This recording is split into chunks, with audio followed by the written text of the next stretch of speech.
want to find our average value here for this function, which is going to be 1 over the length of the interval times the integral from a to b of f of x dx. All right, so my interval here is going from 0 to 2 pi, so b will be 2 pi minus my a, which is 0, and then we integrate from 0 to 2 pi of f of x, which is sine of x dx.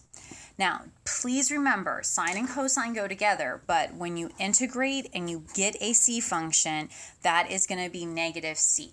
So what will happen here is you will have negative cosine of x, and then 0 to 2 pi. And then we have 1 over our 2 pi. And that is all getting multiplied by this integral. Okay, so I plug in the upper bound first. So the 2 pi in the denominator tags along. Plugging in the upper bound, I have negative cosine of 2 pi minus, and then because this is one term, I don't need the brackets around the lower bound, but I can put them if I want to, minus cosine of 0. All right, so we look at our unit circle at 2 pi and also at 0. We're at this point here on the unit circle.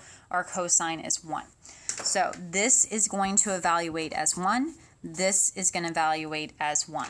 So we'll have negative 1, double negative here, plus 1. So inside the bracket, we are getting 0. So what that tells us is that our average value is equal to 0. Okay, so that's part A. The average value is simply 0. Now, for part B, we want to find the c value for which f of c is equal to the average value. So we're just going to take our f of x, which is equal to sine x. So f of c will be equal to sine of c.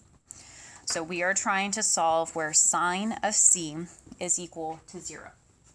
All right, so let's kind of think about this here. We have a trig function equal to 0, so all we're going to do is we're going to look on our unit circle and ask ourselves, where is the y-coordinate equal to 0? And that happens, of course, at 0, it happens at pi, and it also happens back around at 2 pi.